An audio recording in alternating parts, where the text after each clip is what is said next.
যে রাজ্যে মহিলা মুখ্যমন্ত্রী রয়েছেন সে রাজ্যেই মহিলাদের সম্মান ভুলুণ্ঠিত। মহিলাদের উপর অত্যাচারের বিরুদ্ধে সরব নিষেধ প্রামাণিক। এতদিন পরেও কেন শেখ শাহজাহান গ্রেফতার নয়, প্রশ্ন তুলেছেন কেন্দ্রীয় স্বরাষ্ট্র প্রতিমন্ত্রী।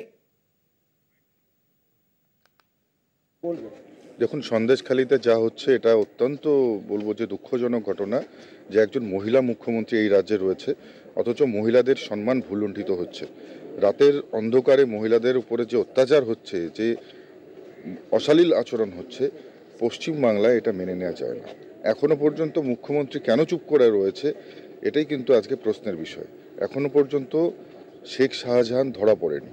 আজকে পশ্চিমবঙ্গ পুলিশ যার দ্বারা পরিচালিত হচ্ছে মাননীয় মুখ্যমন্ত্রী এখনো কেন চুপ করে আছে, এটাই মানে বাংলার মানুষের কাছে একটা প্রশ্নের বিষয়। আমার মনে হয় যে যারা এই ধরনের ক্রাইম করছে, যাদের নেতৃত্বে এই ধরনের অসামাজিক ঘটনা ঘটছে, ইমিডিয়েট তাদের প্রতি অ্যাকশন নেওয়া উচিত এবং এদেরকে উপযুক্ত ব্যবস্থা যা আছে সেই ব্যবস্থা কিন্তু এদের প্রতি নেওয়া উচিত। রাজ্যপাল তো আজকে যাচ্ছে, ঠিক আছে।